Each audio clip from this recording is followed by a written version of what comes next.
That was close, huh? Sure was. We couldn't find Bosco. We found Parker instead. He had a window, man. He threw it. The tale starts with some men named Philly, Knox, and Parker. They have forced their way into a counting room to rob it. Just outside the money room, a worker arrives with all his family. He spots some strange cars parked there. The guy figures out a robbery is going on, but not calling for help. He takes a gun and says, "I am going to rob them." He runs out, shooting at the whole crew, snatches a bag full of money, and then he runs away. Parker runs right after him. The guy drives his car onto the middle of the horse track. Horses crash right into his car. Parker dodges under the running horses as they all jump over the car. Parker shoots the guy and takes his money, but he also leaves a small thing for them. Parker and his crew get to a safe place. Knox has died. Philly was shot right in the shoulder. They begin to fix his wound. Their driver begins to change her clothes right then. Parker watches her. And then, Zen takes out a gun, shooting everybody. One after another, she kills all of Parker's team members. Parker tries to get away, but gets shot and then falls in a river. Now we see a new guy named Kincaid. He tells his boss, Mr. Lozini, Parker was part of last week's racetrack job. Someone there heard what he was saying. Lozini gets upset when he hears Parker's name. He says, "Now I must get involved myself." Kincaid says, "No, sir, when you get involved, things often end up getting very broken." Lozini says, "Fine. If Parker just stays out of New York, our deal with him is still good." Now we go back again to Parker. He wakes up inside a motel room. The first thing he says is, "I did ask to stay in room 12. But the owner of the motel says room 12 is full. So Parker throws out the guests in room 12, smashes a wall, and gets his stuff. After that, Parker goes right to Philly's place. Philly's wife, Grace, asks, "Isn't Philly with you?" Parker's quiet says it all. Philly has gone. Parker describes Zen's double cross. Grace says, "Philly respected you. He thought you were amazing because you went against the mob and did not die." Parker says, "I did not take on the outfit. I robbed them by accident." Grace says, "No matter what, you are still here safe. You have survived again." Parker asks Grace for help in finding Zen. He promises that he will give her Philly's cut of money. But Grace says, "Money isn't the answer. If you won lots of money tomorrow, what would you do? Would you quit robbing?" Grace gives to Parker the address of a guy named Reggie Riley who may be helpful. For this, she wants Parker to kill Zen. Parker calls his friend, Alan Garfield, and asks for some help finding Reggie. Parker finds Reggie right away. Reggie asks, "Where's my driver Jimmy?" Parker says, "He is sleeping." Parker asks Reggie of Zen, "You brought her to see Philly Webb." Reggie says, "I only dealt with her just 1 or 2 times. She once was a member of a South American dictator's special guard." Reggie had just talked to Zen a short while ago. Parker says, That is why I saw someone was following us." Zen had to have sent killers for Reggie. Scared, Reggie gives Parker Zen's location. Just then, a new car crashes into them. Zen's guys walk up to Parker's car. Parker fights them. Reggie is killed during the fight. But out of the car's trunk, Reggie's driver gets out and starts shooting at the men. He is killed also. Parker shoots a thug in his leg and then grabs him. Parker can use the man to find Zen. At this time, Zen is meeting a man called Bosco. Bosco will give Zen her plan for the next heist that night. Zen says, "You don't understand, but you are doing something really quite good." But Bosco wants his money right now. Since he knows when Zen has the plan, she'll kill him. Bosco has no trust in Zen. Right then, Parker comes in and points his gun right at Zen. "Tell me now where my money is." When Bosco reaches for his gun, Parker shoots him dead. Zen asks, "What have you done?" "I needed him alive." Zen used up all Parker's cash on this job, and now Parker has ruined it all. Then Bosco, who's still living, shoots at Zen. Parker shoots him a second time, killing him. Parker needs to know all about Zen's next job. Zen says they had a plan to rob a bank truck. It was a $4 million job, but Bosco knew all the routes and codes. Parker says, "You are lying. Give me the truth." Zen admits, "We were actually going to rob a whole country." She says that 4 months back, some old treasure was found in her country, a ship from the 15th century, the Lady of Arantero. Its value is billions. But her nation's dishonest president, Ignacio de la Paz, won't use it to help poor people. He wants it all for himself. He plans to show it at the UN, then arrange for someone to steal it so he can act like a victim and still get his share. But Zen's own plan was to steal that treasure first. I'll feed my country. You will get very rich. But De La Paz got the outfit to steal all the treasure, the very same group Parker has such a big problem with. Back at the outfit, Lozini asks Kincaid if the plan is going smoothly. Kincaid says it's fine, but Bosco has disappeared. But his role in the plan is already finished, so I am just guessing it is not really such a big deal. Lozini says, go find Bosco. Parker and his good friend Alan go and see Zen's boss, Colonel Fabricio. He begins to tell them about the ship, but Parker stops him. We don't want the story. Simply give us the plan. Parker wants a 30% take for his help on the heist, for $300 million. They have been making a replica statue that is just like the Lady of Arentero. Their whole idea is to switch it with the real one and hide the crime. Parker says, hiding the crime is the last thing to worry about. Their main challenge is the UN building. It is the most secure building on Earth. Parker says, we will not be stealing it from them. We are taking it from your president's own thieves. First, we let them take it. Then we take it from them. A man on Zen's crew tells Parker he should stay clear of Zen. Alan learns that the crew stealing for the president is actually the outfit. Alan says, have you gone totally crazy? You promised them you would not go back to New York. And they have just now entered New York. Parker says, relax. You know I make it out alive. Alan also knows $300 million is worth that kind of risk. That night, Parker walks into a club. Alan is outside, keeping an eye on Kincaid. Parker and Zen have come to see Bosco's boyfriend. Zen says, I believe I need to speak to him alone. I have met him, trust me. But Parker cannot trust Zen. She had already crossed him and murdered his team. Zen begins speaking to the guy, but Parker just gets right to it and says, Bosco is dead. Hearing that, Nick starts to cry. They question him about Bosco's secret plans. But at that moment, Kincaid's crew shows up just outside the club. They start shooting. They hit Nick, asking him to tell them where Bosco is. But just then, Nick gets a heart attack. Zen says, I am a doctor. She shoots at all the thugs and works to save Nick. In the meantime, Parker goes upstairs to where Bosco stayed. He rips apart his toy, Mr. Bluey. Bosco had a whole closet that was full of Mr. Bluey toys. Parker gets the secret plan documents. But Kincaid appears. Parker and Kincaid get in a fight. Parker pushes Kincaid right off the balcony. Cops are on the street. Parker drops Kincaid right onto their car. Parker will not tell Alan that Kincaid saw and knew who he was. They get away clean. On the other hand, Kincaid's bones have all been smashed. Lozini asks what happened to him. Kincaid says they have not found Bosco, but Parker was there. Lozini says, I should have gotten involved the moment I first heard his name. The scene cuts to some other friends of Parker. They are going to be in Parker's plan. Parker says that in 24 hours, the outfit is stealing the treasure. We have no idea how they'll do it. What we know is they will move it through a hidden train station beneath the UN using a trash train. This train runs itself. The workers fill it with the trash for the day. But the next day, it will not stop at a station. It is going to the very last dump, where the outfit is waiting. And this is when we make our move. We have to get to the control room, take over the train, and then make it go faster. Parker hands Brenda and Ed the control room's guidebook. Read this. And as per Bosco's plans, the outfit is sending a man there, so get him. Alan has to go to all the stations and turn off the fail-safes so the fast train's brakes will not engage. At 70 miles per hour, the train is going to derail and crash right here. And then Parker's crew will take all that treasure. Parker stops telling them the plan and goes. He goes to a hotel, asking for room 12. But Zen is already inside waiting there for him. She gives Parker a glass. Zen tries to get close to him. Zen tells Parker all about the Lady of Arentero. A long time ago, back in the 15th century, Spain was nearly all conquered until a strange knight from Leon came to fight. Nobody knew who he was until the Battle of Toro, when another soldier used a sword, cutting his armor and showing that she was really a woman.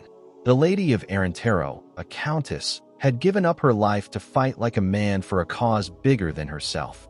And that was the tale that made Zen who she is. Zen asks Parker, so what's your story? Parker replies, I stole a thing and I got away with it. It is a simple story. Zen says, you me, this whole job, it really must work. I can't have you backing out now. But then, Mateo, the guy who has a crush on Zen, attacks. He ties Parker up out in the cold snow and dumps pails of water on him. You will die here in 30 minutes. The outfit is on its way to get you. Parker asks, Are you all completely crazy? You think the outfit lets you just walk away? They already know what you're doing. Mateo says, we are not even meeting them. They will only find you right here. As Mateo and his friend are going, a new car comes. Mateo says to his friend he should go check it. Parker shouts, Mateo, please untie me. I know who these people are. Suddenly, he hears his friend just screaming. Mateo sets Parker free. Then Zen appears from out of sight. She found them by tracking Mateo's phone. But she has no idea what all those screams were about. Parker protects Mateo from the men who attacked. Mateo says, you have saved my life. So in that very next moment, Parker uses Mateo as a human shield. Parker grabs the mobile phone from one of the outfit's dead men. Lozini is on the line. Lozini says, you and I had a deal. You keep out of my city, and I will not kill you. Lozini says, I let you go 3 years back because you killed my old boss, which was a good thing for me. Lozini makes a threat to Parker. I control the whole outfit, and you are all alone. He says, whatever kind of plan you have made, just forget it. I know everything there is to know. And because of that, the heist is not happening tomorrow. It's happening right now. So Parker must quickly change the timing of his whole plan. He calls up his crew, but they are all partying very hard, totally drunk. Alan gets everybody together. Let's get going now. But nobody is in very good shape. Ed and Brenda get dressed and show up at the control room. They say, you should open the door, there's a real problem. Ed says that there is a man in here who changed a train's path. Go and check it out. The outfit's guy aims a gun at the control room staff. Everybody, put your hands up. But then one worker just opens the gate. Ed hits the man from the outfit. Everybody begins to clap. But then Ed aims a gun at every single one of them. We are in control of this train now. He tries to run the train using the guidebook, but the whole control panel is not the same. One worker decides to help them out.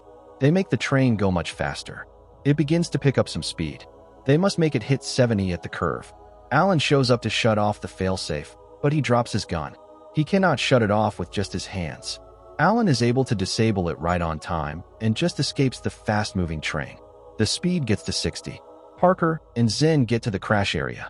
But since the train is not going 70, it will not derail at the curve. Parker says, don't slow the train, make it faster. There is one more turn up ahead. They tell Alan all about the other failsafe. He is going to have to disable that one. Stan is driving the big truck while drunk. Alan is looking for that failsafe switch when Stan runs into him. He also crashes his own truck. Alan wakes up after a little while and finds the failsafe switch right before him.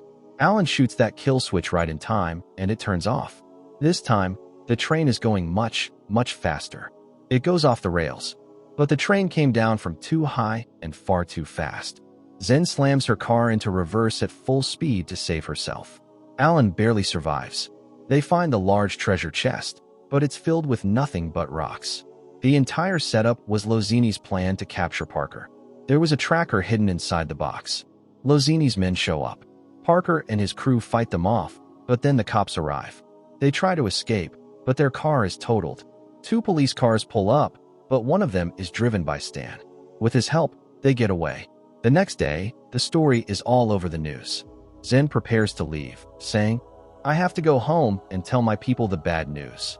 Parker replies, you never really knew my story, did you? He begins, I was only 8 years old. The only thing I'd ever stolen was 1 bottle of bourbon.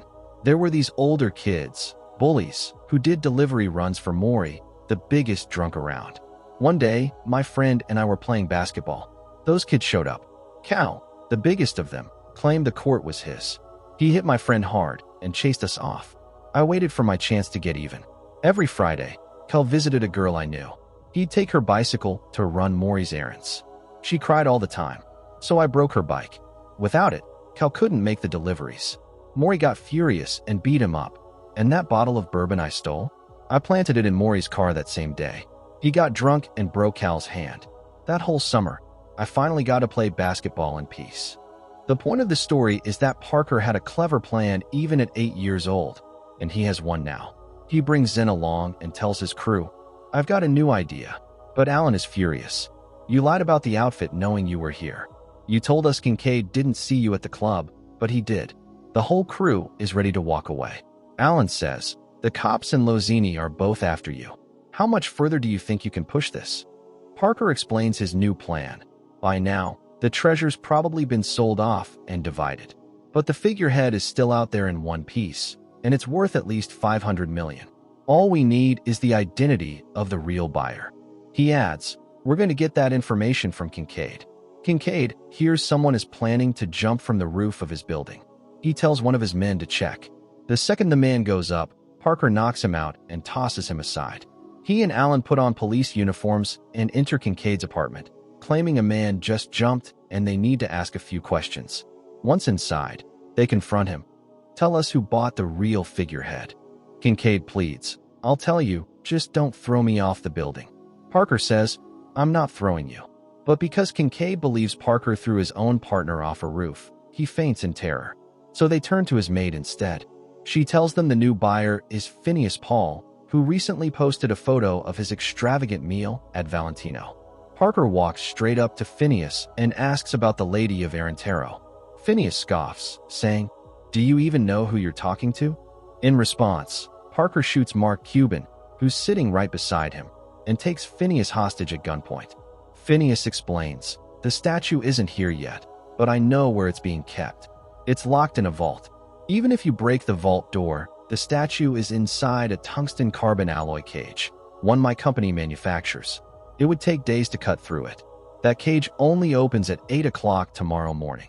Zen checks the company's website and learns the figurehead is stored in vault number 1. They leave Phineas with Stan and head out to retrieve it. Inside the security center, guards watch the CCTV feed and spot a jogging woman nearly hit by a car. Then all the monitors go dark. One guard steps outside to check. Alan tricks him with his acting, and Zen knocks him out from behind. Alan then uses the guard's key card to enter the building. They take out the next guard as well. Meanwhile, Stan is dancing in front of Phineas, talking nonstop. Eventually, he falls asleep. Phineas escapes, flags down a passing car, borrows a woman's phone, and calls Lozini. He spills everything. Lozini alerts his men, and they head straight for the vault. One of his men says there's no way inside, but Lozini knows Parker too well. Parker and Alan blast open the vault door. By the time Lozini arrives, Parker has already taken the figurehead. They pursue him immediately. 2 cars cut off Parker and Alan, and a long chase begins. Lozini's men open fire. Parker jumps out of his vehicle and secures the statue onto a moving truck, fighting Lozini's men in the process. But during the struggle, the ropes start to come loose. Parker falls from the truck. Zen arrives just in time to rescue him from Lozini's crew. But the statue slips off Alan's pickup, and Lozini's men seize it. Lozini calls Phineas and says, We have the lady. We're bringing it to you now.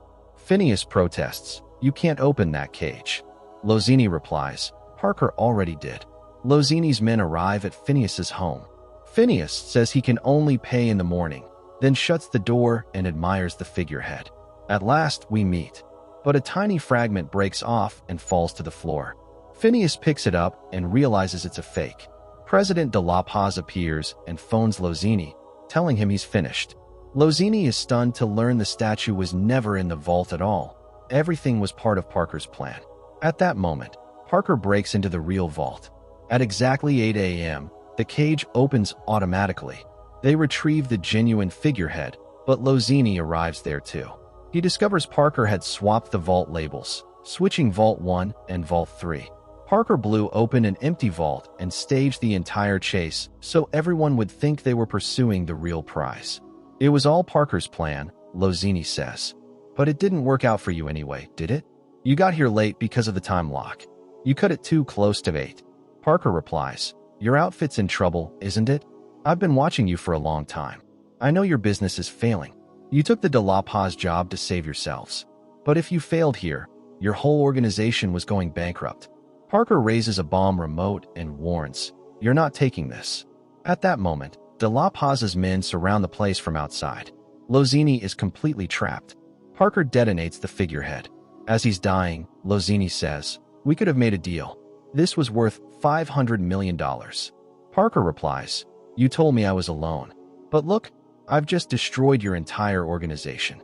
Parker and his team escape.